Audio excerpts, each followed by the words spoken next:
চোখের চিকিৎসার জন্য আমেরিকা যেতে একেবারে পা বাড়িয়ে রয়েছেন ভাইপো অভিষেক বন্দ্যোপাধ্যায়, কিন্তু হাইকোর্ট থেকে তো অনুমতি মিলছে না।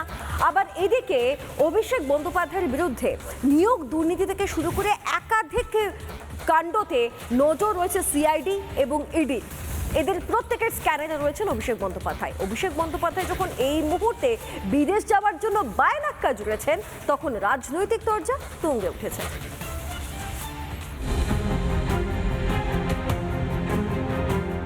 ভাইপোকে কখনো সিআইডির তলব, কখনো আবার ইডির তলব, আর তার মাঝেই বারবার আদালতে যাওয়া আসা ভাইপোর।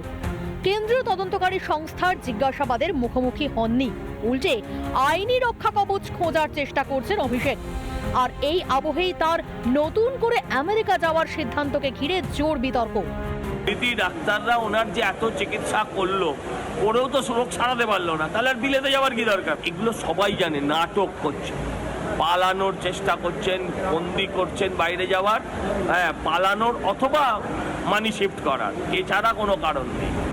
2021-এর ভোট প্রচারে গিয়ে পায়ে চোট পেয়েছিলেন প্রাক্তন মুখ্যমন্ত্রী।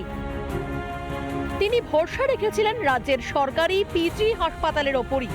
সেখানে দাঁড়িয়ে অভিষেক ব্যানার্জির কেন বারবার বিদেশের চিকিৎসার উপর ভরসা?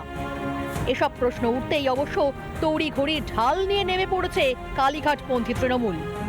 কিছু কিছু চিকিৎসা বা নির্দিষ্ট কিছু জায়গা থাকে, স্পেশালাইজেশন থাকে, যে কোনো ব্যক্তির তার অধিকার রয়েছে আমার অসুস্থতাটার সব থেকে ভালো চিকিৎসা আমি কোথায় পেতে পারি, যদি আমার সুযোগ থাকে আমি সেটা নেব। অভিষেক ব্যানার্জির এই বিদেশ সফর নিছকই চিকিৎসার প্রয়োজনে, নাকি এর পেছনে রয়েছে অন্য কোনো ফন্দি? কারণ তার বিরুদ্ধে এত তদন্ত চলছে, বিদেশে গেলে ফিরবেন কি ফিরবেন না এই বিষয়ে সন্দেহ থাকতে পারে আদালতের বা তদন্তকারী সংস্থাগুলো। শাসক দলের সন্দেহ কি খুব অমূলক? সদ্য পিসি ভাইপোর ছায়া থেকে সরে এসে হাটে হাড়ি ভেঙেছেন মদন মিত্র।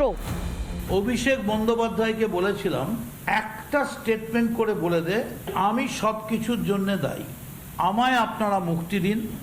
তখন বললো তাহলে আমাকে আমেরিকাটা ছেড়ে দিক। আমেরিকা ওরা কি করে ছাড়বে? আমেরিকা ছাড়বে তো কোর্ট, আর আমেরিকা গিয়ে কেউ যদি না ফেরে তখন কি হবে? এমন মনে হচ্ছে বোধহয় আলেকজান্ডার পুরুষ সঙ্গে কথা বলছে। বছর দুয়েক আগে যখন চিকিৎসার জন্য আমেরিকা যাচ্ছে ছিল, আমি বলেছিলাম যে উনি যাচ্ছেন, গিয়ে ওই যে টেকনোলজি আছে, পরিষেবা আছে, সেটাকে অ্যাডাপ্ট করে নিয়ে এসে ওয়েস্ট বেঙ্গলে তার পিসিকে অর্থাৎ মুখ্যমন্ত্রীকে বলে পশ্চিমবঙ্গে চালু করা হবে।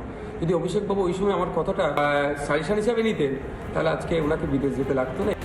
তদন্তের ফাঁস যত শক্ত হচ্ছে, ততই যেন বিদেশে যাওয়ার হিড়িক বাড়ছে ভাইপোর। তাহলে কি সত্যি চিকিৎসাকে ছুতো করে দেশ ছেড়ে পালানোর ছক ভাইপোর? বিপুল চুরির টাকা পাচার কিংবা তদন্তের হাত থেকে বাঁচতে পাকাপাকিভাবে বিদেশ পালানোর রাস্তা খুঁজছেন তিনি। রিপাবলিক বাংলা। নানা ধরনের কন্টেন্ট দেখার জন্য লাইক করুন, শেয়ার করুন আমাদের ফেসবুক পেজ, সাবস্ক্রাইব করুন আমাদের ইউটিউব চ্যানেল। পাশাপাশি অন্যান্য ব্রেকিং নিউজের জন্য অবশ্যই চোখ রাখুন রিপাবলিক বাংলায়।